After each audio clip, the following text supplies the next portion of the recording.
Virat Kohli Chris Gayle को टपिले बाबर आजम। जी हाँ दर्शक बंधु, पाकिस्तान बैटर बाबर आजम दीर्घ 783 दिन पर टी20 शतक अर्जन कर रविवार पीएसएल रे खेला जाइतबा पेशोर जलामी एवं कोटा गाइटर्स मध्य होइतिबा मैच रे बाबर 52 बॉल 100 रन करने सह टी20 रे 12,000 रन पूरण करिसेंती। से 338 पारी रे एही माइलखुंट अतिक्रम करिसेंती।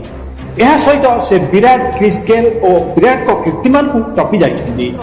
गेल जे कि 344 पारी रे 12,000 रन अतिक्रम करथिया बेले विराट कोहली जे कि 360 पारी रे एही माइलखुंट अतिक्रम करथिले।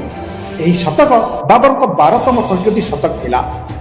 टी20 रे सर्वाधिक शतक मारिबारे कीर्तिमान क्रिस गेल को नाम रही जे कि 22 शतक अर्जन करिसेंती।